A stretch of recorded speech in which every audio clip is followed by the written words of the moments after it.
3장은 클래스와 오브젝트, 즉 객체에 대한 이해를 하는 부분입니다. 어떤 학생이 메일을 보내와서 본인은 C를 전혀 모르는데 C++을 배울 수 있느냐는 문의가 들어왔습니다. 제 개인적인 생각에서는 C를 배우지 않은 사람이 오히려 C++ 관점에서 프로그램 하는데 좀 더 유리하지 않을까 생각이 됩니다. 그 이유는 C를 배웠던 사람들은 C++를 배우더라도 C 관점에서 항상 코딩을 하려고 시도를 하기 때문에 C++를 처음부터 배우는 사람이 C 객체장 프로그래밍인 C++를 좀 더 익숙해지는데 좀 더 유리하지 않을까 생각이 돼요. 어쨌든 C를 배우거나 C를 배우지 않은 사람들 모두가 제가 보기에는 동일한 출발선상에서 시작할 수 있을 거라고 생각이 됩니다. 자, 우선 이 3장에서는 클래스와 객체, 그리고 멤버 펑션, 멤버 데이터에 대해서 한번 살펴보도록 하겠습니다.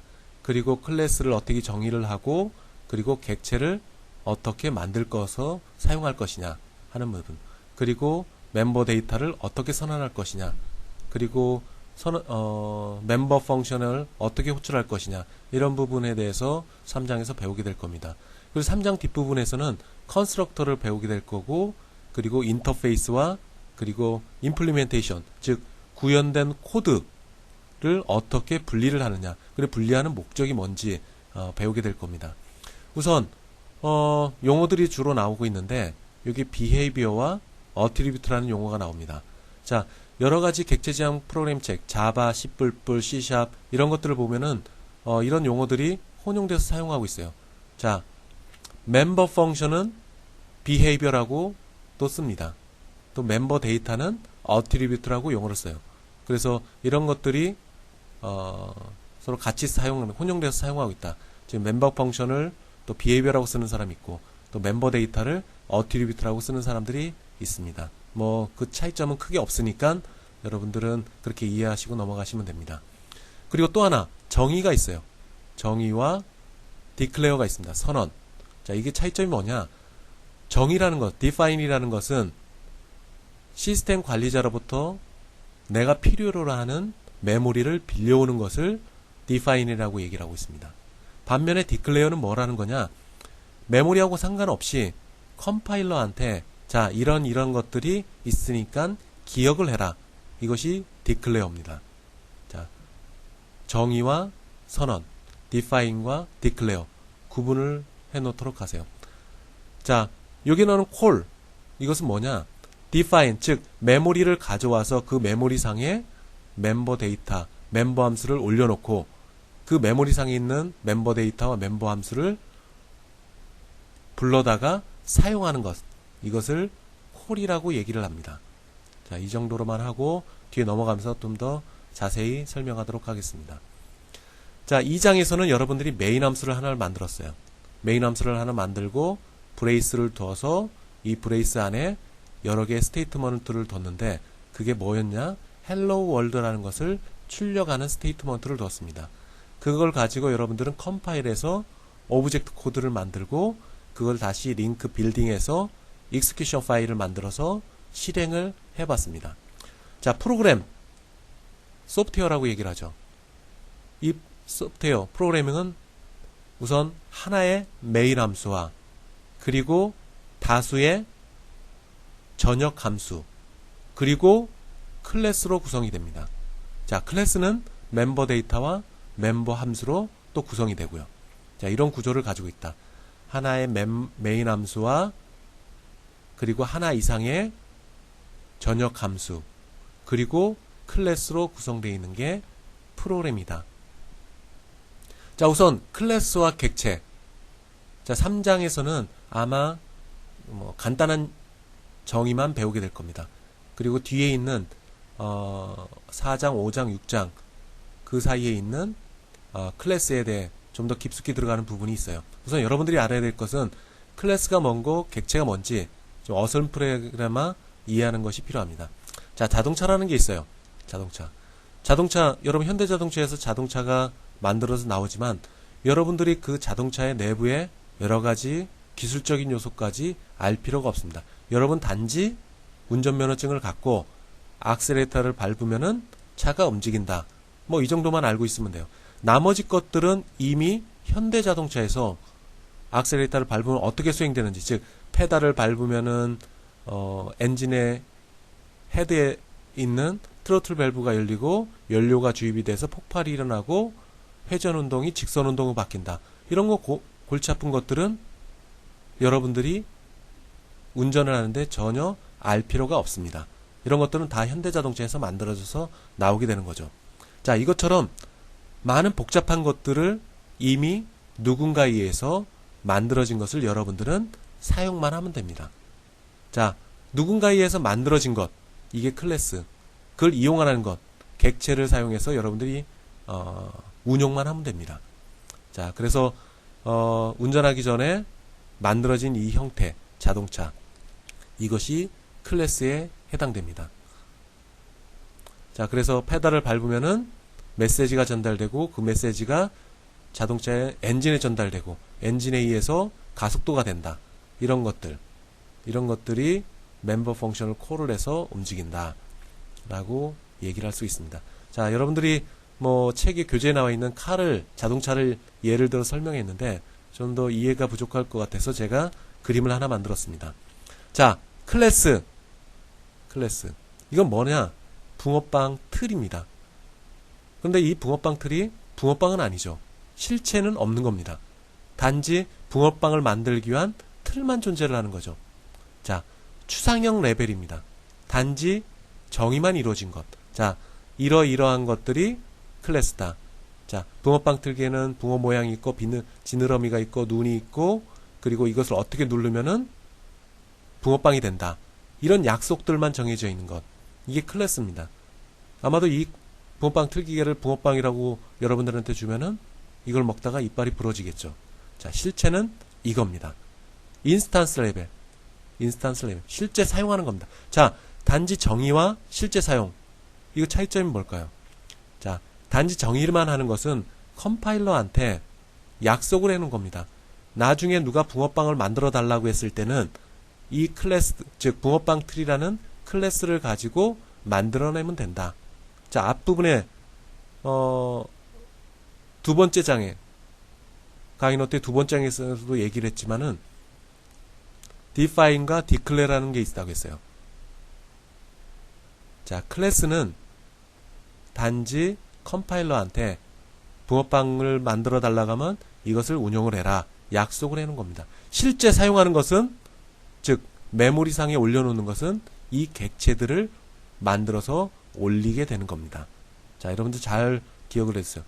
이것은 컴파일러한테 약속을 하는 거고 위쪽에 있는 것은 메모리에 만들어져서 올려놓는다. 즉 붕어빵 틀인 클래스를 바탕으로 해서 메모리에 올려놓는 거다. 그리고 이것을 실제 쓰는 거다. 실제 쓴다는 의미는 프로그래밍을 구동하면서 실제 쓴다라는 의미가 됩니다. 자, 3장에서는 그레이드북이라는 클래스를 만들어서 예제가 쭉 나오게 될 거예요. 이것을 살펴보면서 이 클래스 내에 멤버 함수가 어떤 것이 있고 멤버 함수가 뭐고 그리고 클래스의 클라이언트, 즉 클래스를 정의한 놈을 쓰는 쪽이 누구냐, 고객이 누구냐 하는 부분들.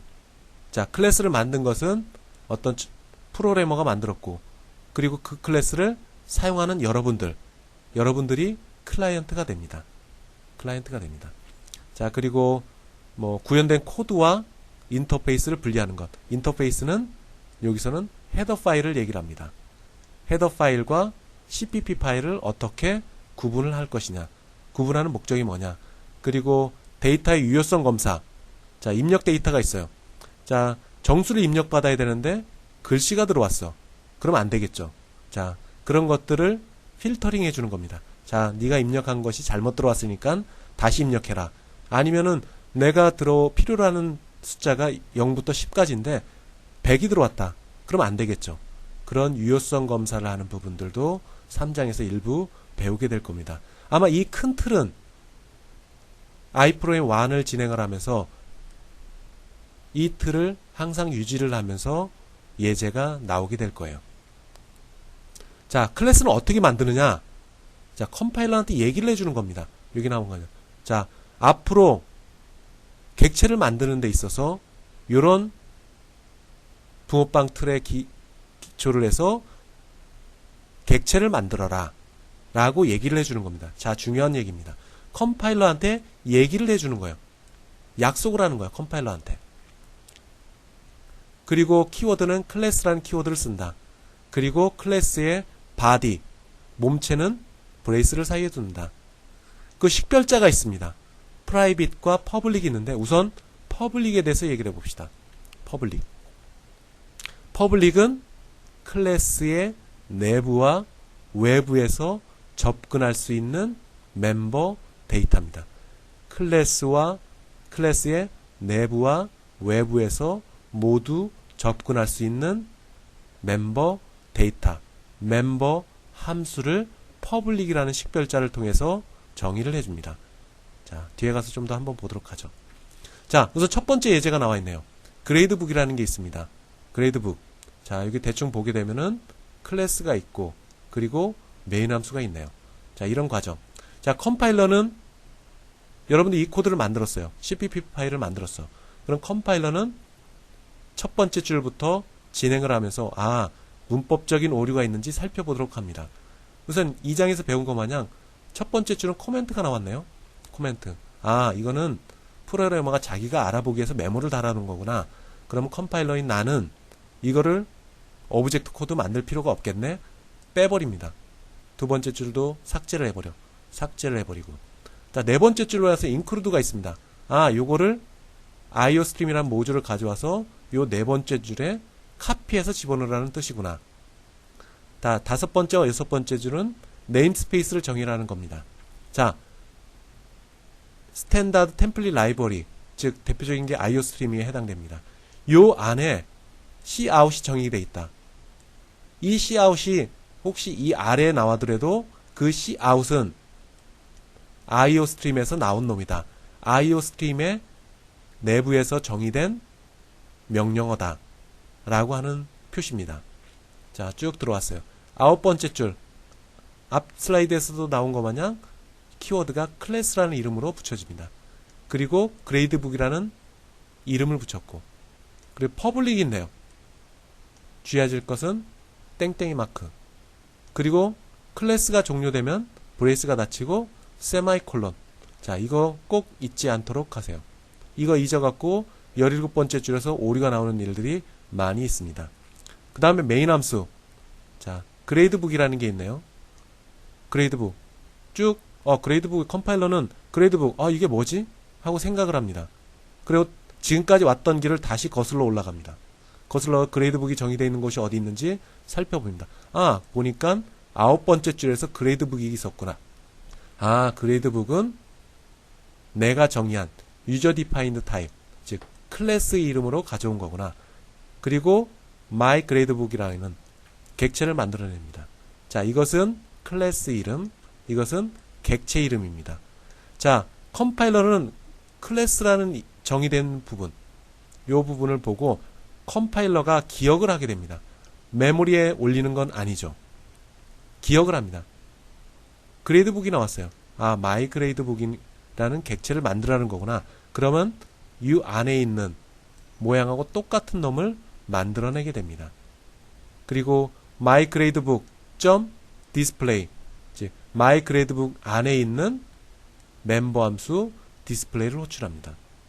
디스플레이를 호출해요. 자, 앞에서 얘기했던 부분 중에 클래스의 내부와 외부가 뭔지 보도록 하죠. 클래스 내부는 브레이스가 열리고 닫히는 이 안을 클래스의 내부라고 얘기를 합니다. 그 외의 것들, 이 범위를 벗어나는 것들은 모두 외부에 해당됩니다. 그래서 객체에서 멤버 데이터 멤버 함수로 호출하는 점, 그리고 디스플레이 메시지. 자, 디스플레이 메시지는 퍼블릭으로 지정되어 있어요. 따라서 퍼블릭은 클래스와 클래스의 내부와 외부에서 모두 접근 가능한 함수와 멤버 데이터를 이 안에 집어넣게 됩니다. 자, 이렇게 수행을 해보게 되면 웰컴 투 그레이드북이라는 게 나오게 됩니다. 자, 우선 간단히 여기서는 클래스의 정의야, 그리고 클래스와 내부와 외부가 뭔지 좀 설명을 했습니다. 자, 여기서 나온 것 마냥 멤버 함수가 있어요. 멤버 함수. 멤버 함수가 있는데 요 멤버 함수. 자, 메인 함수는 리턴이 있어요. 리턴이 있다는 말은 리턴을 받는 부분이 있고, 자, 받는 부분에 인티저로 써있나 더블이나 있으면은 반드시 뭔가를 리턴을 해야 됩니다. 리턴을 안 하면 워닝이나 컴파일 오류가 뜹니다. 만약에 이 함수는 절대 리턴하는 게 아무것도 없다. 그럼 void라는 키워드를 넣어서 표기를 해줍니다. 그럼 단순히 수행만 하고 종료를 하게 되죠. 디스플레이 메시지라는 멤버 함수는 수행만 하고 종료를 합니다. 그런데 리턴을 받는 게 있다. 종료하기 전에 먼저 어떤 결과, 특정 값을 리턴을 하고 종료를 하게 된다. 그 차이점이 있습니다. 펑션의 리턴 함수를 명시해 줬을 때는 그 리턴이 특정 값이 리턴이 돼야 되고, 그리고 아무것도 없다. 그럼 void라는 키워드를 집어넣어서 이 함수는 리턴되는 게 아무것도 없다 라고 명시적으로 얘기를 해줘야 됩니다. 자, 여기서 나오는 건 함수, 괄호안, 함수 이름 다음에 괄호가 있습니다. 괄호가 있어야 이건 함수라고 컴파일러한테 알려주게 됩니다. 이 괄호안, 보통 헤드라고 얘기해요. 머리, 함수의 머리. 자, 머리에 해당되는 헤드, 여기에는 여러가지 파라미터들이 들어가게 됩니다. 자, 뒤에 나올 거니까 뒤에서 한번 살펴보도록 합시다. 함수, 메인 함수뿐만 아니라 일반 모든 함수, 전역 함수, 그리고 클래스 내부에 있는 멤버 함수 모두가 브레이스, 바디를 사이에 두고 스테이트먼트가 정의가 됩니다. 브레이스를 사이에 두고 이 바디 안에 스테이트먼트가 정의가 됩니다. 자, 끝은 브레이스로 해야 된다. 리턴 값, 어떤 값이 리턴이 돼야 되는데 보이드로 설명했다. 즉, 이 리턴되는 식별자를 24번째 줄에서 표기를 했는데 20번째 줄에서 이거는 메인 함수는 리턴이 되는 게 없다. 보이드라고 하게 되면 컴파일러는 리턴을 하려고 하지만 받는 놈은 보이드라고 설명되기 때문에 컴파일 오류가 생깁니다. 어쨌든 짝을 맞춰야 돼요. 짝을 맞추는 것.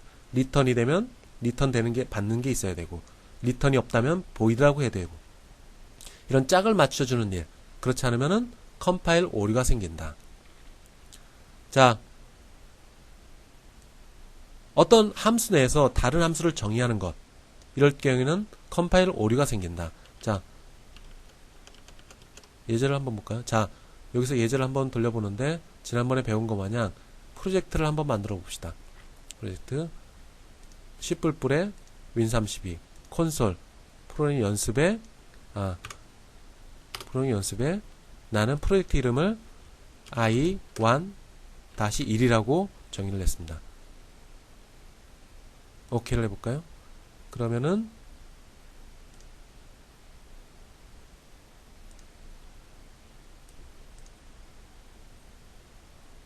넥스트, 그리고 콘솔 어플리케이션 empty 프로젝트.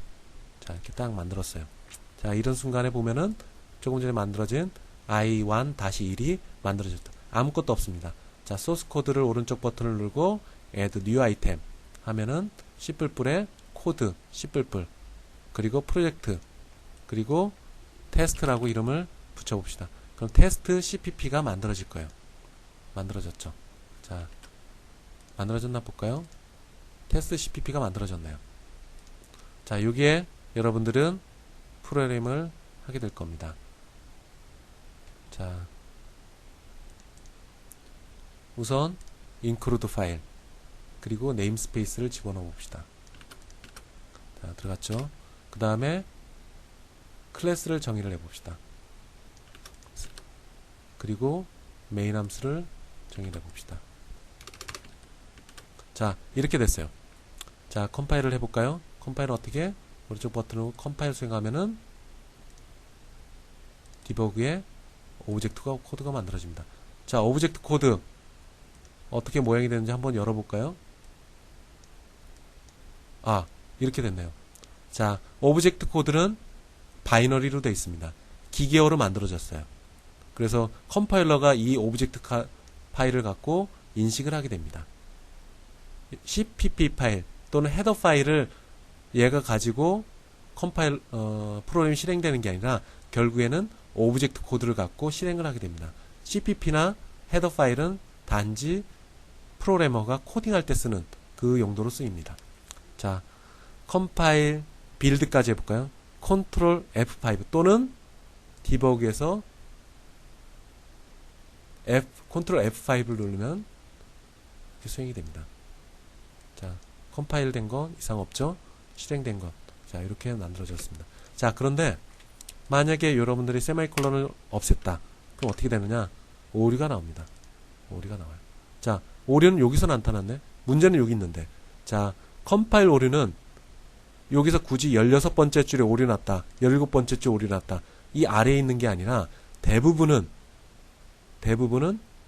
이 오류 난 위치의 앞부분에서 오류가 발생된 겁니다. 그게 전달돼서 아래까지 내려온 거예요. 그래서 오류를 찾을 때 항상 그 줄만 고민하지 말고 그 앞에 있는 부분에서 오류가 났는지 여러분들이 찾으셔야 합니다. 세마이콜론 집어넣으니까 이상 없이 돌아가죠. 이상 없이 돌아갑니다. 자, 여기서 얘기를 하는 것. 이게 무슨 뜻이냐? 다른 함수 내에 또 다른 함수를 정의를 했다라는 것. 자, 여기에 함수를 또 정의를 해볼까요? 이렇게 하고 나는 이건 정의인데 여기까지 정의인데 이 정의 내에 또 다른 정의를 했어요. void js양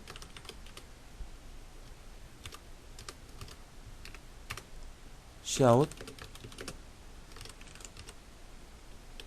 이렇게 했어. 컴파일 해볼까요? 오류가 납니다.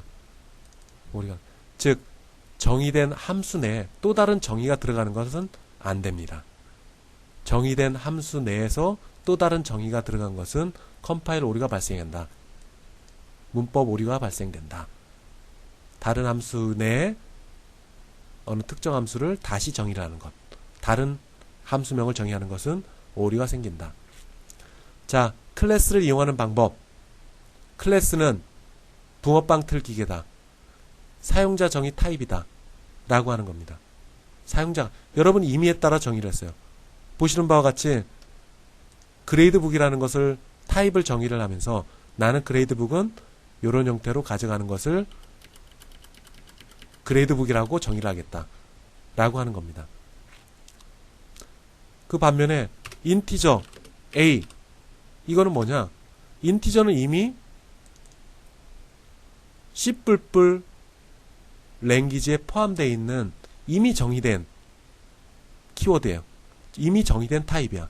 그렇기 때문에 앞에 인티저라는 클래스를 정의할 필요는 없겠죠.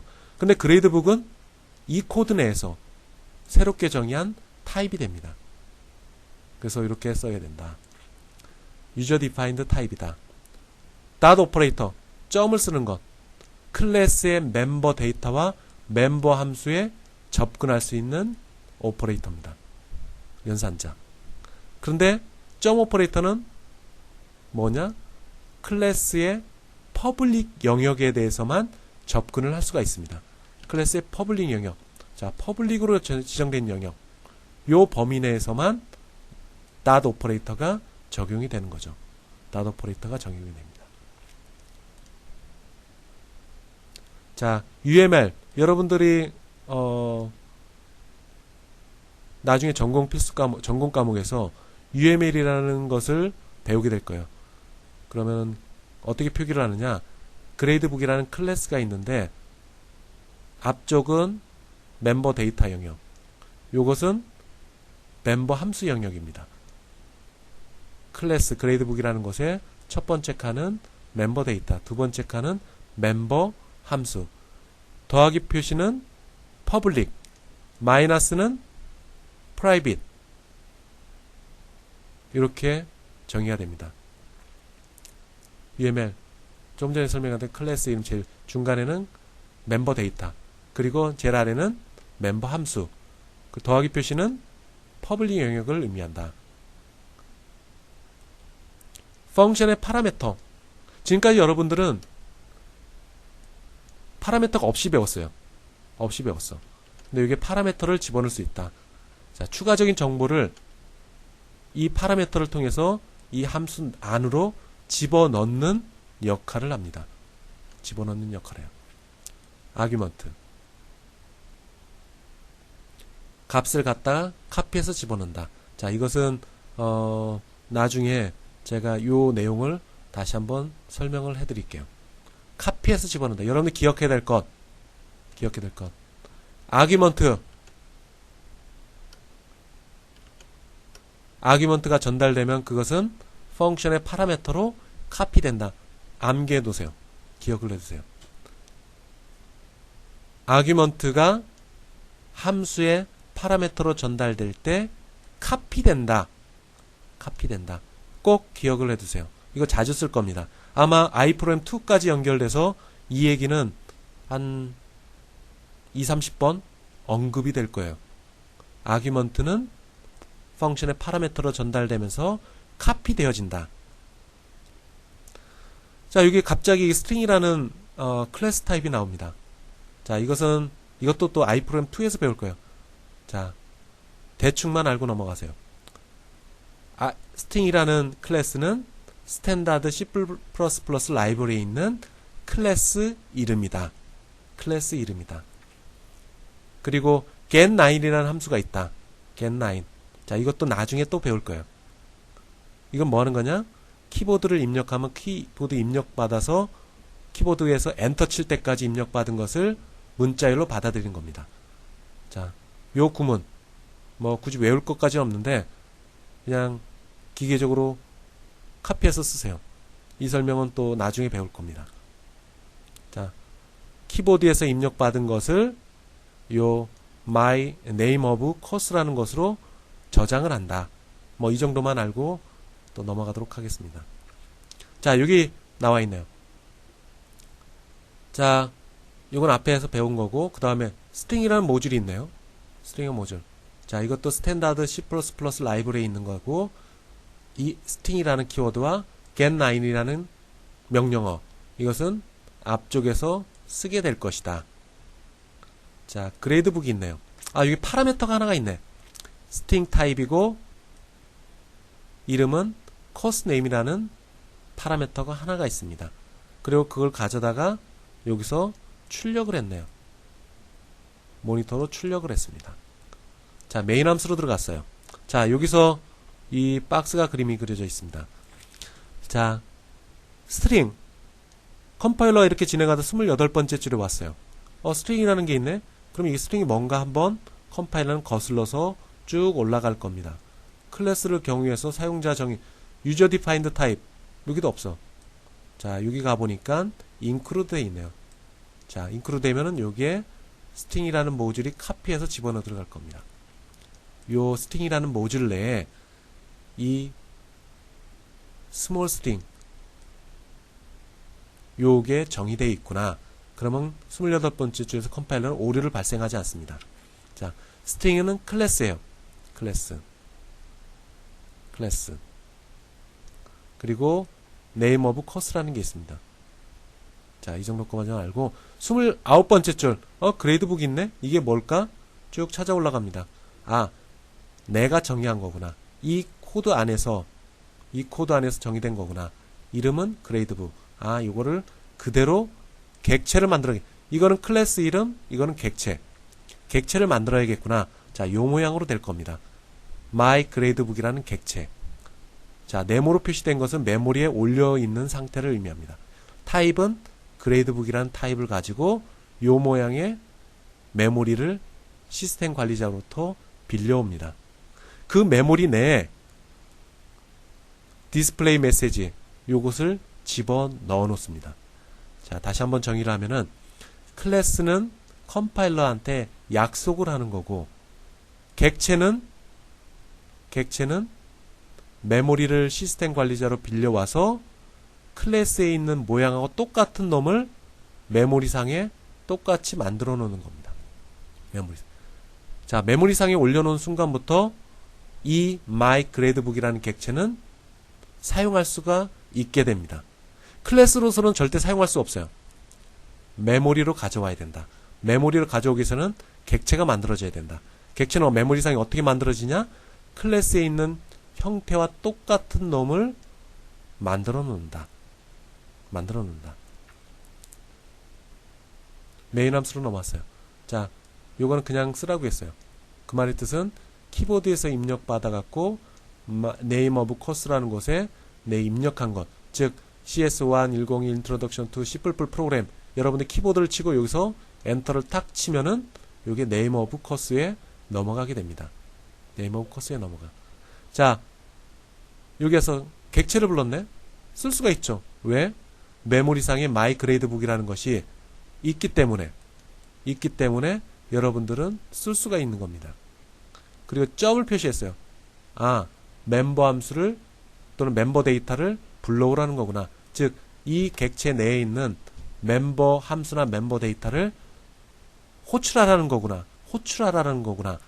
근데 어떻게 호출하냐? 여기서 받은 요놈을 전달해서 하라는 거구나. 라고 나옵니다.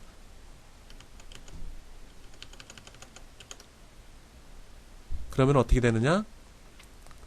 요게 name of course 앞에 나왔던 요 문장을 가져다가 여기 집어넣고 그 다음에 welcome to 뭐 실뿔뿔 뭐 어쩌고 저쩌고 해서 결과를 내세우게 됩니다. 다시 한번 얘기지만 퍼블릭 영역으로 지정된 요놈은 dot 오퍼레이를 통해서 접근할 수가 있는 거죠. 자, 38번째 my gradebook 안에 있는 요놈을 접근해서 호출해라 이 뜻입니다. 호출하라는 뜻입니다. 자, 예제를 한번 돌려볼까요? 조금 전에 했던 거 그대로 한번 돌려봅시다. 자, 집어넣어 봤습니다. 자, 컴파일 컨트롤 F5 눌러볼까요? 그럼 엔터.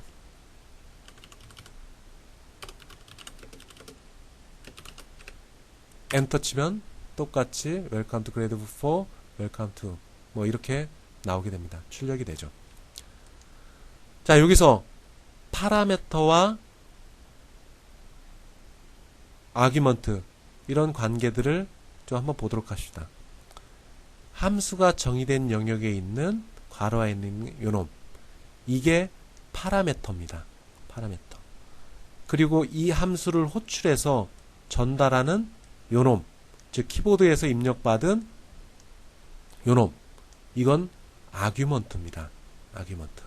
자, 여러분들 코딩은 이렇게 했지만은 컴파일러는 얘를 어떻게 하느냐? 여러분들이 welcome to i1이라고 키보드를 입력하면 이 입력된 내용이 name of course에 들어가고 이 아규먼트가 요 파라미터로 전달합니다. 아까 얘기했던 아규먼트가 파라미터로 전달하면서 카피된다. 그 의미는 뭐냐? 컴파일러는 이 상태에서 이렇게 바꿔줍니다. 즉, 여기 있는 것을 R 밸류 쪽에 넘겨줘서 요게 요 안으로 카피돼서 들어간다는 의미입니다. 아까 꼭 암기를 하라는 게 있었어요. 암기를 하라는 거. 카피해서 넘어간다. 이 뜻은 뭐냐? 컴파일러는 얘를 이렇게 바꿔줍니다. 여러분들 물론 이렇게 바꾸면 컴파일러 오류가 나오겠죠. 코딩에서는. 그러나 컴파일러는 오브젝트 코드를 만들면서 이렇게 바꿔줍니다. 즉 아규먼트를 R 밸류, write 밸류, R 밸류 쪽으로 넘겨주고 요것을 요 안으로 카피해서 집어넣습니다. 그렇게 되면 뭐라는 거냐? name of course, welcome to I program 1 키보드로 입력받은 놈 요거죠. welcome to I program 1 요거를 다시 course name으로 카피를 해서 집어넣습니다.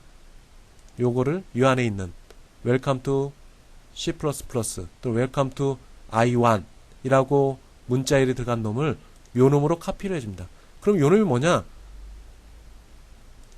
welcome to I1 출력해서 나가게 되는 거죠. welcome to.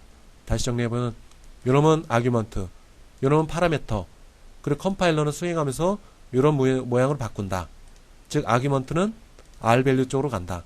R 밸류 쪽에 있는 welcome to I1은 카피돼서 코스 네임으로 넘어간다. 코스 네임에 있는 카피된 I1, welcome to I1은 여기서 출력이 된다. 출력. 자, 이런 부분까지 하고 넘어가도록 하겠습니다. 자, 얘기한 거 마냥 조금 전에 앞에 나와있던 파라메터, 조금 전에는 하나만 있었어요.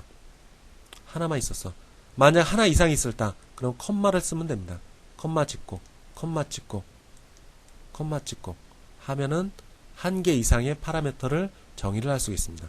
그런데 순서와 타입 이런 것들이 중요합니다. 첫 번째, 이거는 커스네임이라는 파라메터는 타입이 스몰 스트링, 스트링이라는 이름으로 붙여진 것. 타입이 중요합니다. 순서와 여러 개 있을 경우는 순서도 중요하고 타입도 중요합니다. 그 타입에 따라 구분이 되는 거죠. 자, 프로그램 하다 보면은 어느 정도 익숙해지면은 제일 힘든 게 뭐냐? 함수의 이름을 정의하는 겁니다. 또는 파라메터의 이름을 정의하는 것. 자, 여러분들이 유능한 프로그래머는 누구냐? 장명을 잘하는 사람들입니다. 자, 이렇게 코딩이 있어요. 근데 그레이드북이라고 하지 않고 그냥 A라고 썼어. 물론 가능합니다. 가능해요. 타입도 A. 가능합니다. 실행을 해볼까요? 진짜 가능한지? 가능합니다. 가능해요. 그러나 이런 무의미한 문자, 함수의 이름, 클래스의 이름, 함수의 이름, 클래스의 이름, 파라메터 이름, 이것을 잘 정의해야 나중에 문제가 생겼을 때 디버깅하기 좋고 유지관리가 좋습니다. 메인터넌스 하기가 좋습니다. 읽기도 좋고. 자, 이 장명을 잘하는 것. 자, 프로그램 스킬을 쌓는 길입니다. 그래서 프로그램에 능력이 있는 사람들, 재주가 있는 사람들은 장명을 잘해요. 한번 본인이 판단해 보세요. 자기는 장명을 잘할 수 있는지. 자, 그레이드북 이렇게 표기를 합니다. 타입, 그리고 파라메터, 퍼블릭, 함수 이름. 두 번째 칸은 멤버 함수, 첫 번째 칸은 멤버 데이터.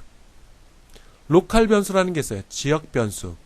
그것은 함수 바디 안에 있는 겁니다. 바디 안에. 밖에서는 못 씁니다. 밖에서는 못 써요. 볼까요? 지우고 메인 함수를 한번 만들어 봅시다.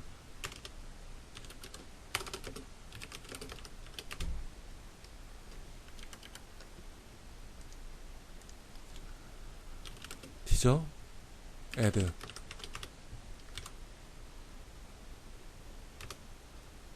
디저 a는 4 샤운 a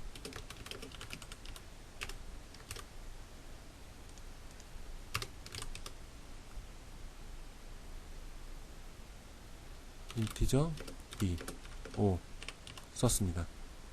그리고 이것을 a를 불러볼까요? 어디서 있던 거?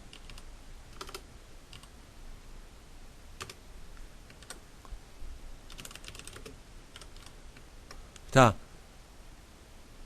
밖에서 불러진 것. 요 A를 여기서 호출했어요. 어떻게 나오나 볼까요? 자, undeclare. 이건 알 수 없는 말입니다. A라는 것은 현재 선언되어 있지 않습니다. 이렇게 나옵니다. 자, 그 말의 뜻은 뭐냐? A가 로컬 변수이기 때문에 그렇습니다. 자, A가 정의되어 있는 부분. add 안에서요. add라는 함수 내에서 정의가 되어 있습니다. 로컬 변수입니다. 로컬, 지역 변수. 여기서만 쓸 수 있어요. 더 정확하게 얘기하면 add라는 함수 내에 a가 정의된 9번째 줄부터 10번째 줄까지 쓸 수가 있다는 겁니다. 여기서는 호출할 수 있죠. 출력할 수가 있습니다.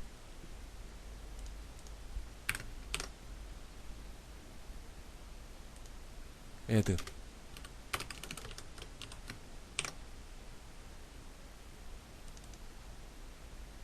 아, 4 됐죠. 부를 수가 있습니다. 로컬. 즉 정의하면은 로컬 변수는 함수 내에서 정의된 놈이다. 그리고 정의된 순간부터 함수가 끝나는 부분까지 적용을 할 수 있다. 불러서 읽거나 쓸 수 있다. 이게 로컬 변수입니다. attribute, 이것은 보통 멤버 데이터를 의미한다. 자, 그레이드북이 또 나왔네요. 그레이드북. 멤버 함수, set, get 함수가 있어요. 그리고 디스플레이 아까 나왔던 것, 그리고 프라이빗 데이터에 course name이 있네요. 다시 한번 얘기하지만 퍼블릭은 클래스 내부와 외부에서 다 접근할 수 있다. 그러나 프라이빗은 클래스 내부에서만 사용할 수가 있다. 외부에서는 호출하면은 컴파일 오류가 생긴다. 자, 이렇게 구문이 만들어졌네요. 유저 디파인드 타입인 클래스 이름을 가지고 객체인 myGradeBook을 만들었습니다. 그럼 어떻게 된다고 했어요? 클래스에 있는 요놈하고 똑같은 놈들, 요놈하고 그 안에 있는 형식과 모든 것이 똑같은 놈을 메모리를 빌려와서 그 안에 이렇게 만들어 놓습니다. 그러면 이 자체가 메모리상에 올려지고 그리고 객체가 만들어진 겁니다. 이름은 myGradeBook 객체. 자, 거기에 첫 번째 칼은 프라이빗 데이터가 있어요. course name. 현재는 아무것도 없죠? 만들어진 순간에는 아무것도 없습니다. 그리고 course name. 그리고 get course name을 불렀어요. 뭐가 나올까요? 자, get course name. 여기 있네. myGradeBook에 course name을 호출했어요. 자, get course name은 퍼블릭 영역이 있어. 따라서 클래스 외부인 49번째 줄에서 호출할 수 있습니다.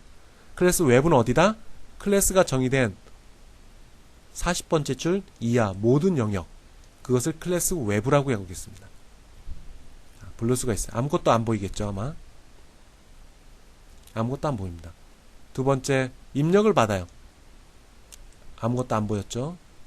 그 다음에 입력을 받아. Introduce C++ 프로그래밍. 입력을 받은 것을 아규먼트에 전달하고, name of course는 요 set course name을 호출하면서 set course name을 호출하면서 rvalue 쪽으로 넘어간다. 그놈을 카피해 온다. 카피해 온 놈을 다시 course name으로 다시 카피해 온다. 그럼 course name은 여기 있다. 자, 클래스 내부에서는 어디서든 쓸 수 있다. 클래스 내부인 이 앞부분에서도 course name이 불려질 수 있다. 그러면 여기에 Welcome to C++ 프로그래밍 뭐 어쩌고저쩌고 나오겠죠. 자, 그런 과정을 거쳐서 이렇게 출력이 됩니다. 자, 여기 앞부분에서 추가된 게 get 함수와 set 함수가 있어요. get 함수와 set 함수. 요게 뭐 하는 거냐? 이것은 get 함수와 set 함수는 멤버 데이터, 즉 특히 private 멤버 데이터를 값을 읽고 그리고 값을 쓸 용도로 쓰는 게 get 함수와 set 함수입니다. get 함수와 set 함수.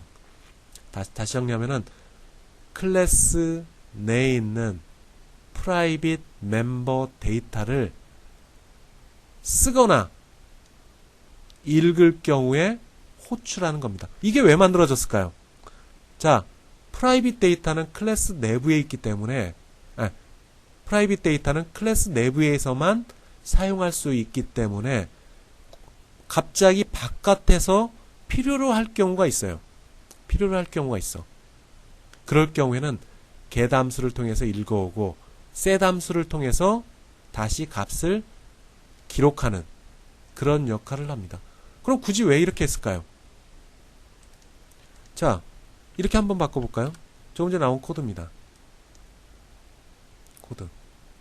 코드예요. 근데 프라이빗이라고 하지 말고 그냥 퍼블릭형으로 바꿔볼까요? 퍼블릭형으로 바꿔. 지우면 됩니다. 그러면 퍼블릭으로 지정돼서 프라이빗으로 변경되지 않은 순간까지 이 아래는 모두 퍼블릭입니다. 퍼블릭. 이것도 퍼블릭, 이것도 퍼블릭, 이것도 퍼블릭, 이것도 퍼블릭이에요. 자, 그렇게 되면은 그냥 멤버 함수를 get 함수로 호출하지 않고 course name이라고 쓰면 가능합니다. 돌려볼까요? 뭐가 빠졌네. 이렇게 해볼까요? 커스네임 똑같아요. 정상적으로 수행이 됩니다. 그럼 굳이 거기다가 왜 그냥 멤버 데이터도 퍼블릭으로 설정을 해놓고 그냥 하면 되지 왜 굳이 이거를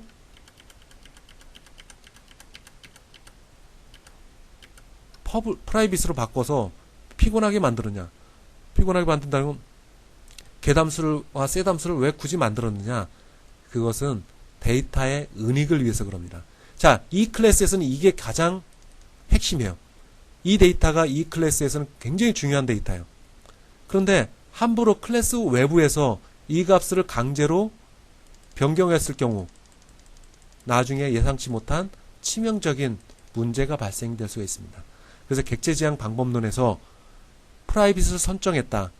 그것은 그 데이터를 숨겨놓겠다라는 뜻입니다. 어디에? 클래스 정의된 부분에 숨겨놓겠다라는 뜻입니다. 그래서 숨겨놔서 안전하게 보관을 하겠다. 그리고 꼭 필요할 경우 그 데이터를 꼭 변경해야 될 경우는 한 번 거쳐서 즉 셋함수와 개담수를 거쳐서 이 안에서 그 데이터를 변경해도 될지 읽어와도 될지 판단을 해서 사용하겠다라는 뜻입니다. 자, 그런 목적으로 만들었다.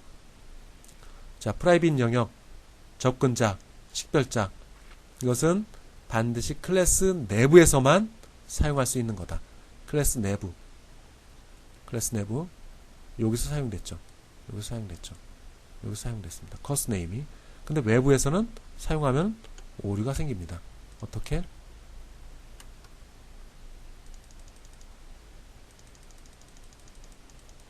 자, 너무 돌아갔는데 여기까지. 자, 프라이빗으로 설정해놨어요. 그런데 여기다 커스네임 해볼까요? 어떤 오류가 발생되냐? 자, 여기 써있네요.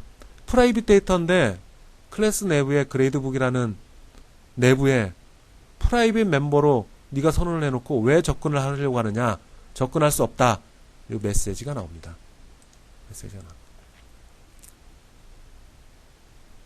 자, 그런 뜻입니다. 자, 다시 정리를 해보게 되면 객체 클래스 외부입니다.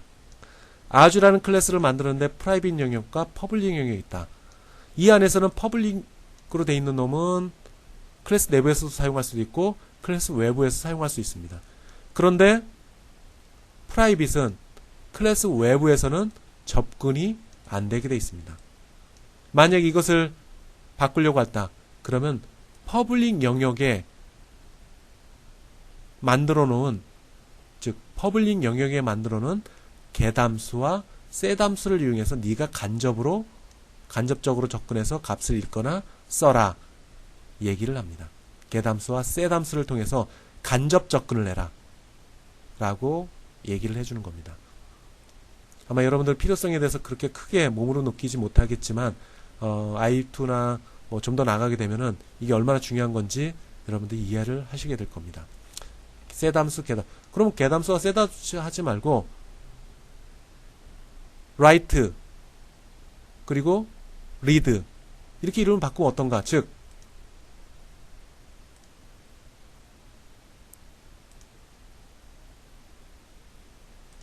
이것을 set이라고 하지 않고 여기다 read, write 이렇게 이름 바꾸면 어떨까? 정상적으로 됩니다. 그런데 프로그램 하는 사람들은 묵시적으로 서로 약속을 해놓은 게 있어요. 셋함수와 개담수는 멤버 프라이빗 데이터의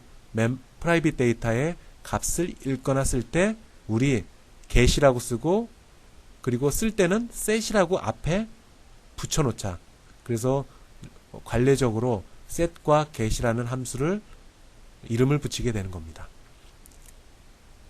UML 프라이빗 데이터는 마이너스로 표기를 한다. 프라이빗 데이터 UML 표기에서는 자, 클래스를 배우면서 재미있는 함수가 또 나옵니다. 이름은 constructor라는 이름의 함수가 있어요. 이걸 뭐 하는 거냐?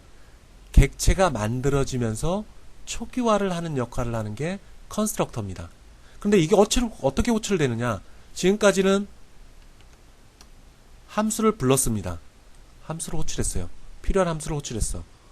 그런데 컨스트럭터는 이 함수 호출이 없습니다. 묵시적으로 불리는 거예요. 컴파일러에서 자동으로 불린다라는 것, 묵시적으로 불린다라는 겁니다. 즉 객체가 만들어지면서 이 컨스트럭터는 여러분들이 굳이 명시적으로 호출하지 않아도 자동으로 호출되는 겁니다. 자, 컨스트럭터는 어떻게 만드느냐? 클래스 이름으로 함수 이름을 만듭니다. 리턴은 없어요. 보이드라는 이름 자체도 쓸 수가 없습니다.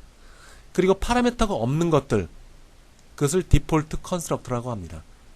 컴파일러는 객체가 만들어질 때 자동으로 수행된다. 자, 여기 봅시다. 컨스트럭터가 어딨나 볼까요? 여기 있네요. 함수예요. 함수라는 의미는 헤드 부분, 즉 괄호 부분이 있고, 그리고 몸체 부분이 있다라는 것. 함수 역할을 하죠. 그런데 리턴 타입이 없어. 그럼 없다면 보이드라도 여기 앞에 썼으면 좋겠는데 보이드라는 명칭도 없습니다. 클래스 이름 자체로 함수를 정의한 것. 요놈이 컨스트럭터에 해당됩니다. 컨스트럭터에 해당돼요. 다른 부분은 동일하고. 자, 이렇게 만들어졌습니다. 예제를 한번 해볼까요? 요거를 돌려볼까요? 자, 돌려봅니다. 자, 그대로 좀 시간 없으니까 카피를 해서 가져옵시다. 자, 컨스트럭터가 있습니다. 자, 이것이 어디서 호출됐나 한번 볼까요?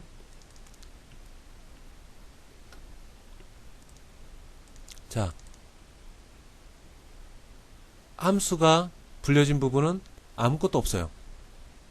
그레이드북이라는 호출한 것, 명시적으로 호출한 것. 명시적이라는 것은 여기 get 함수 마냥 컨스트럭터 이 함수를 호출했다는 것. 없습니다. 이런 게 있으면 좋겠는데 이게 여기 안에 호출을 된 게 아무것도 없습니다.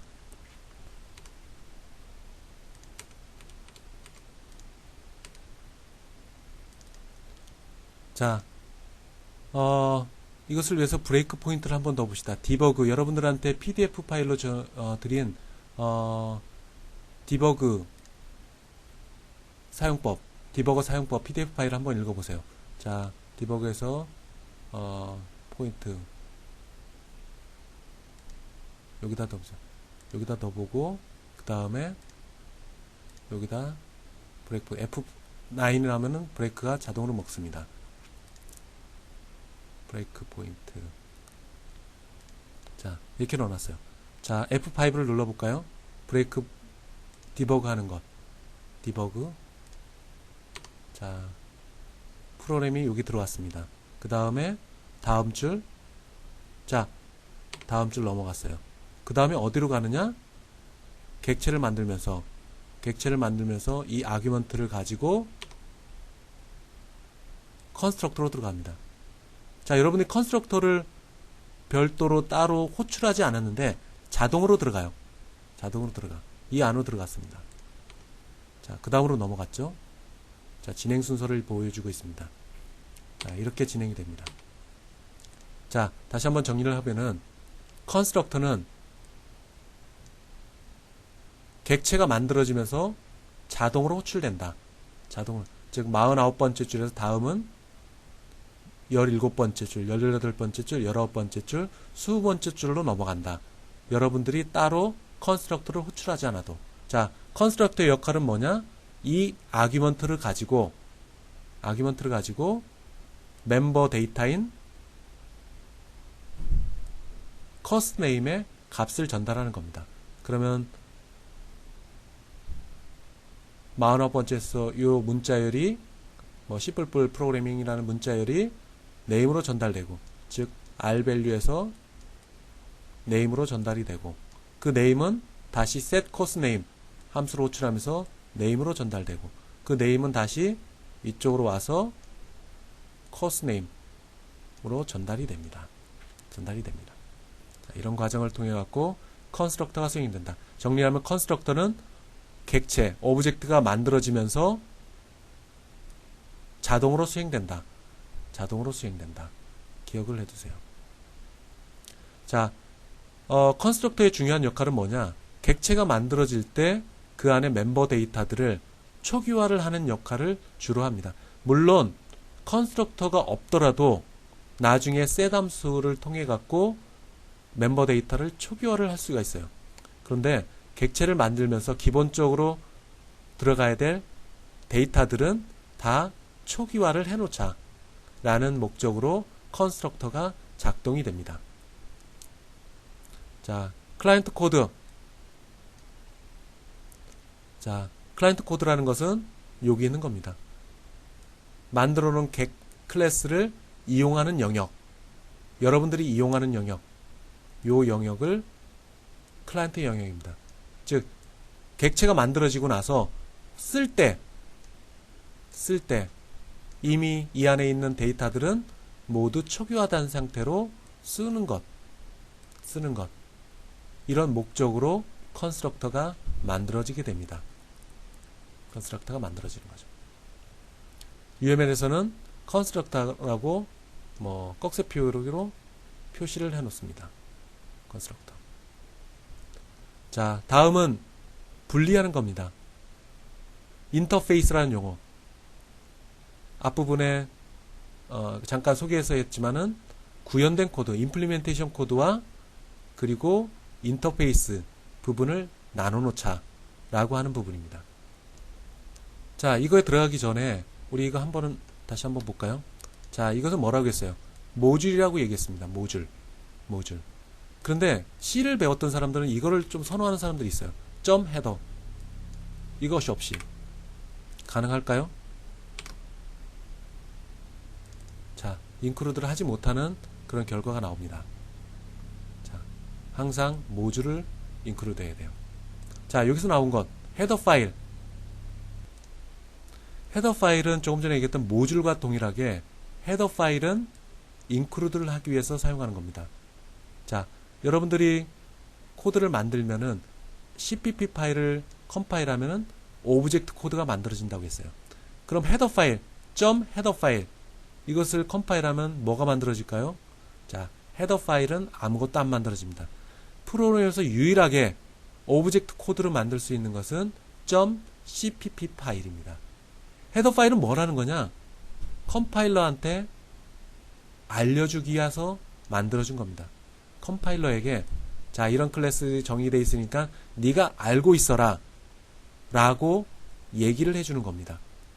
자, 다시 정리하면 오브젝트 코드 만들어지고 실행 파일을 만들어지는 오브젝트 코드 OBJ 코드 이것은 CPP 파일에서만 만들어진다. 헤더 파일은 OBJ 파일을 만들지 않는다. 그럼 헤더 파일은 뭐 하는 거냐? 컴파일러한테 알려주는 거다. 자, 드라이버라는 것은 뭐냐? 실행할 때 메인 함수 내에서 실행해주는 함수를 의미합니다. 이건 중요한 건 아니고. 자, 여기 그레이드북이라는 거 봅시다. 헤더 파일이에요. 아까 CPP 파일에 들어가 있던 놈을 .h라는 헤더 파일로 분리해 놨습니다. 그레이드북, 컨스트럭터, set 함수, get 함수 이것을 모두 헤더 파일에 만들어 놨어요. 헤더 파일. 그리고 나서 CPP 파일이 있네요. CPP 파일. 자, 7번째 줄에 gradebook.h. 자, 이게 뭐라고 했어요? copy and paste.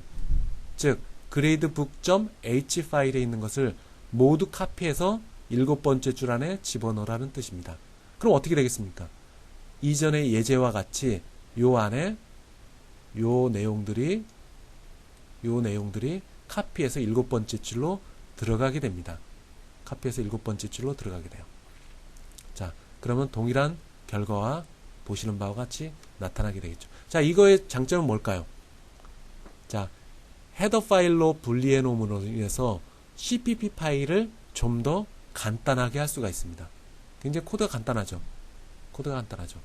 간단하게 나눌 때, 즉 일부를 분리해 놓을 때 헤더 파일을 사용하게 됩니다.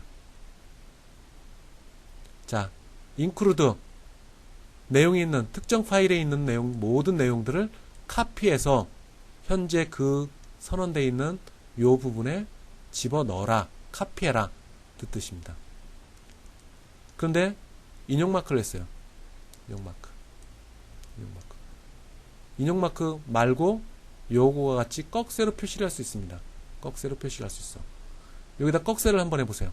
동일하게 수행이 됩니다.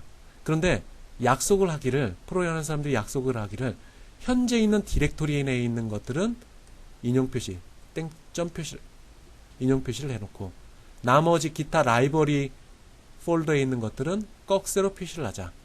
이렇게 해놓습니다. 자, 예제로 한번 가볼까요? 자, 헤더 파일을 하나 만들어 봅시다. 헤더 파일, new item, 헤더 파일. 그럼 이게 테스트라고 써놓으면은 헤드가 들어갔죠.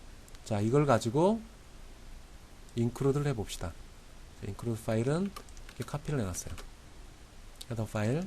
그 다음에 테스트는 어떻게 하느냐? 이렇게 해놨습니다. 즉, 앞에 있는, 이건 바꿔야겠네요. 테스트로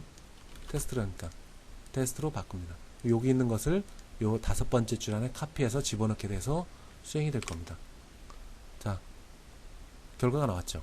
자, 폴더를 볼까요? 오브젝트 코드는 테스트 하나만 만들어졌습니다. 헤더 파일은 오브젝트 코드를 만들지 않아요. 헤더 파일은 어딨나? 여기 있네요. 헤더 파일. 자, 점 표시를 한 것. 이것은 현재 디렉토리에 있는 헤더 파일을 의미합니다. 근데 만약에 이렇게 됐다. 그럼 현재 디렉토리에 못 찾았어요. 그레이드북 헤더 파일이 없어요. 그레이드북 헤더 파일이 없어요. 그럼 얘는 어디를 찾느냐? 그 다음에는 비주얼 스튜디오가 설치되어 있는 곳을 찾습니다.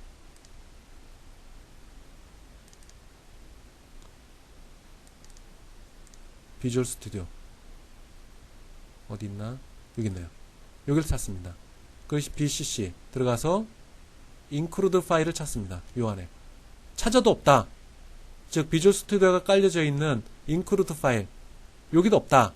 그럼 얘는 어디로 가느냐?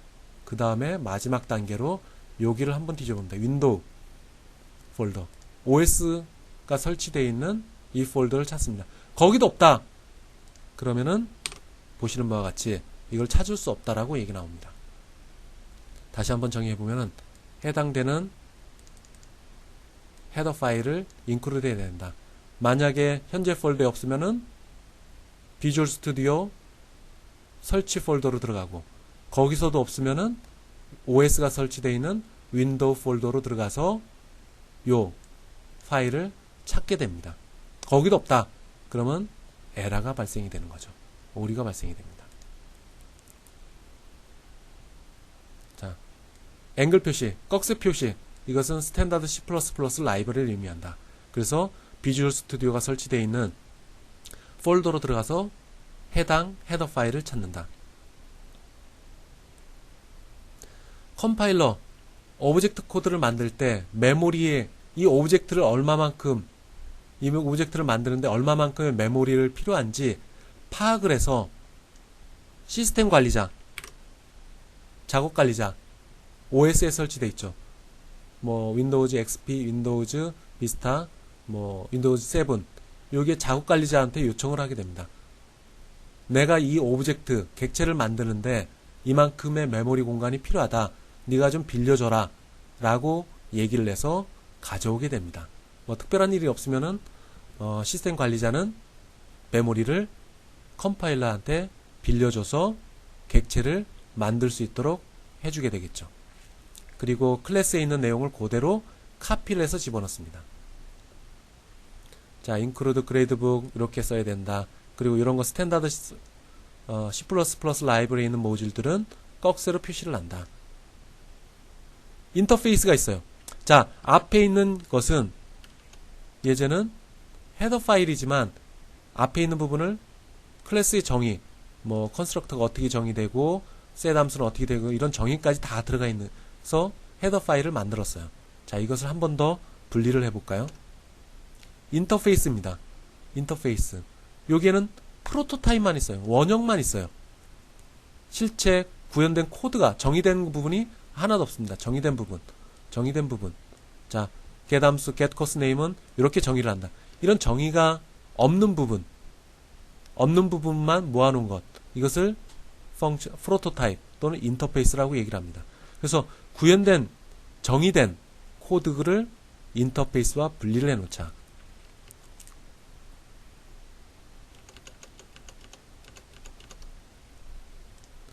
자, 분리를 하는 거죠.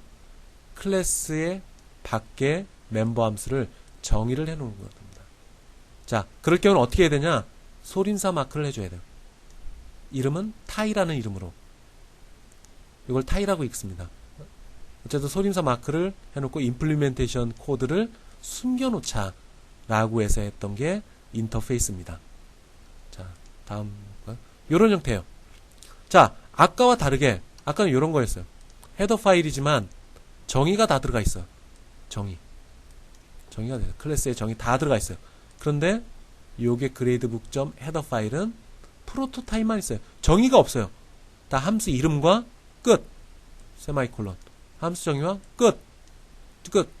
요것만 있습니다. 그리고 멤버 데이터만 정의돼서 그레이드북 헤더 파일에 있습니다. 그럼 정의된 부분은 어디가 있을까요? 자, 그레이드북 cpp 파일에 들어가 있습니다. 그레이드북 cpp 파일에 있어. 자, 헤더 파일에 인크루드 해라. 그러면 프로토타입이 여기 있는 내용이 카피해서 들어가겠죠. 카피해서 들어갑니다. 그 다음에 그레이드북이 있어요. 그런데 이 그레이드북은 어디에 소속된 거냐? 소림사 마크 앞에 있는 요 클래스 이름에 들어가 있는 거다.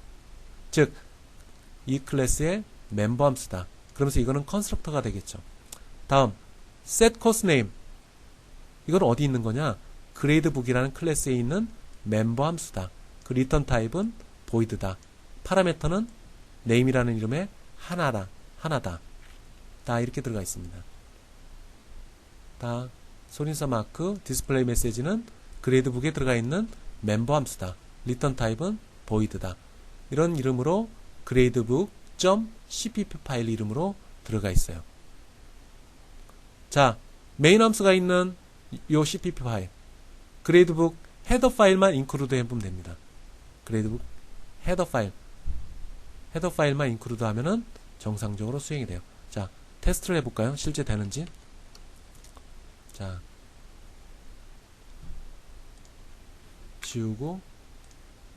지워봅시다. 다 지웠죠?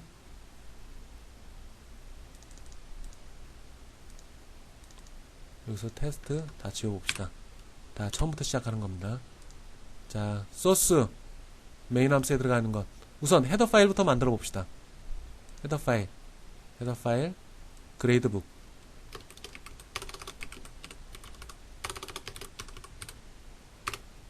했어요.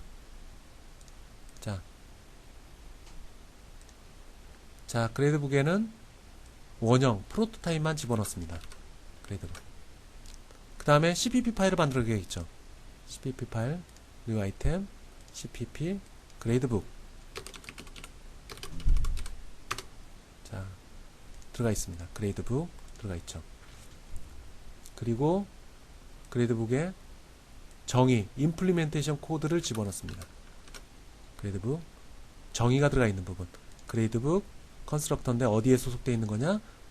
그레이드북이라는 클래스에 소속되어 있는 거다. 그레이드북은 어디에 있는 거냐? 요 그레이드 헤더 파일에 있는 클래스 이름이다.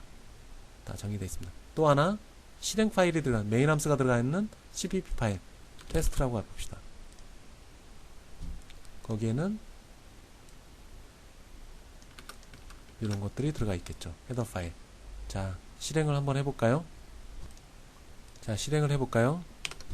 자, 정상적으로 수행이 됐습니다. 정상적으로 수행이 됐죠. 자, 폴더를 한번 볼까요? 디버그에 오브젝트 코드가 두 개가 만들어졌죠. 하나는 실행 파일을 위한 메인 함수가 들어가 있는 test.obj, 그리고 또 하나는 클래스에 정의가 들어가 있는 obj가 있습니다.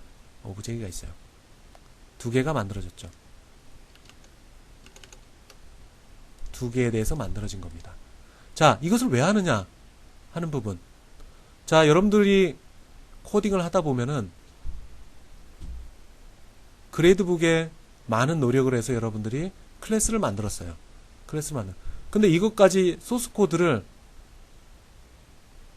헤더 파일, 그리고 클래스에 정의된 CPP 파일 이것을 모두 전달하면은 그걸 전달받는 사람은 이걸 수정해서 자기가 만든 코드처럼 변형을 해서 다시 다른 사람에게 전달하게 됩니다.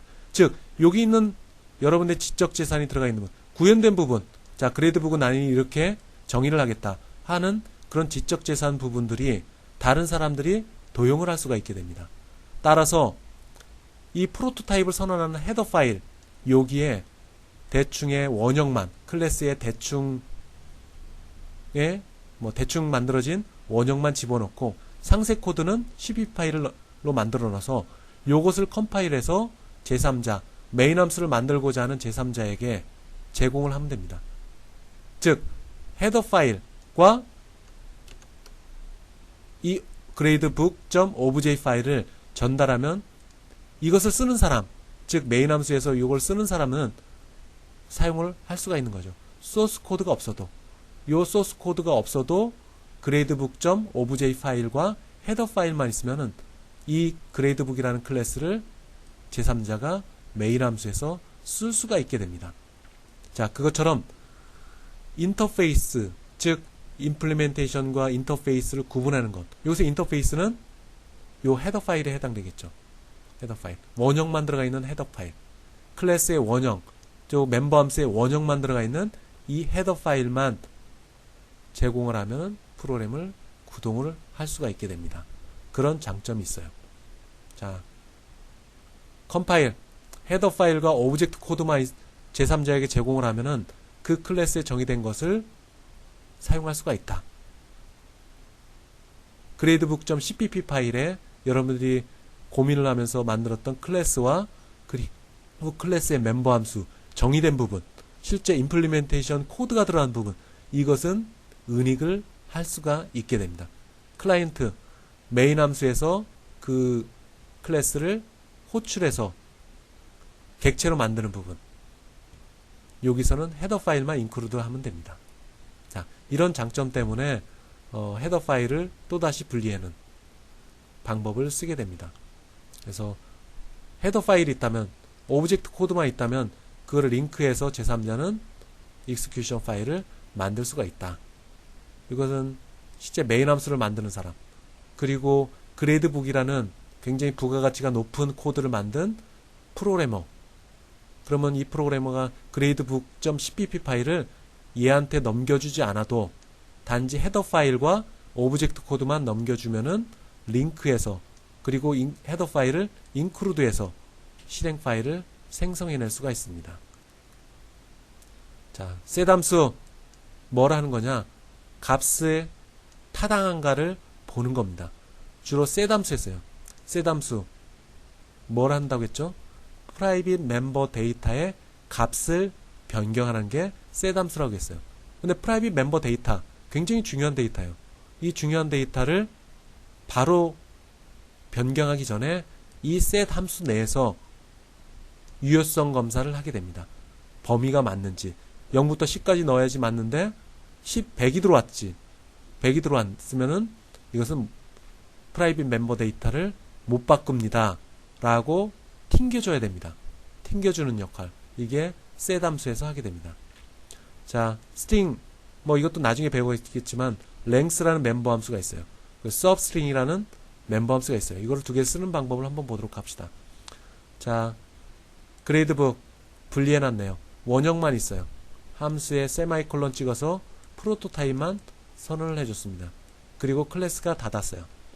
멤버, 프라이빗 멤버 데이터가 있고, 자, 그걸 갖고 인크루드해서 부가가치가 높은 gradebook cpp 파일, 즉 멤버 함수에 정의가 들어가 있는 부분, 여기 들어가 있습니다.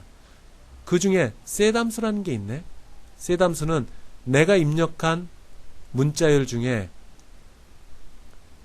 문자열이 크기가 있어요. 그 중에 25자까지만 가져와라. 추려내라. 그럼 네임을 25자, 맥시멈 25자까지만 추려낸 것을 프라이빗 멤버 데이터인 이 커스 네임에 들어가게 됩니다. 자, substring 0부터 25번째 줄, 0부터 시작해서 25자만 추려내서 출력을 해라. 다시 한번 얘기하면은 이거는 문자열에 들어간 입력한 키보드로 입력한 웰컴 투 C++ 뭐 이런 문자열의 전체 크기를 알아내는 게 length 함수입니다. 그럼 문자열이 나오겠죠. 그 중에 25자리만 가져오는 것. 그리고 이것은 0번째 문자부터 총 25자를 가져오라 하는 내용입니다.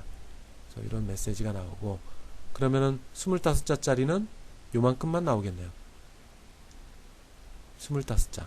요것만 가져와서 set 함수를 통해서 프라이빗 멤버 데이터를 변경을 하게 됩니다. 한번 돌려보세요. 어떤 결과가 나오는지. 여기까지만 출연했죠. 자, 이런 과정. 자, 접근성을 제약을 하기 위해서 프라이빗 영역을 만들었다. 즉, 클래스 외부에서 접근하지 못하는 영역을 프라이빗 영역이라고 합니다. 프라이빗 멤버십. 자, 그리고 하나 빠진 게 있네요. 자, 분리를 해놨다고 했어요. 원형과 그리고 정의된 부분을 분리해놨다고 했어요. 그러면 이건 아까 얘기했던 거 마냥 이건 분명히 클래스 내부는 맞아요. 그럼 이건 뭘까요? 이 안, 요 안. 멤버 함수가 정의된 이 영역 안. 이거는 클래스 내부일까요? 외부일까요? 이건 클래스 내부입니다. 클래스 내부. 그래서 이런 프라이빗 멤버 데이터들이 읽혀지고 써질 수 있는 겁니다. 읽혀지고 써질 수 있는 거예요. 내부기 때문에. 비록 클래스에서 정의된 요 영역에서 바깥에 있지만 요것은 그레이드북의 내부입니다. set course name도 그레이드북의 내부예요. 내부. 자, 이것을 잘 기억을 해주시기 바랍니다. 자, 여기까지 해서 3장을 마치도록 하겠습니다. 더 자세한 내용은 수업 시간에 부가적으로 설명을 할 수 있도록 할게요.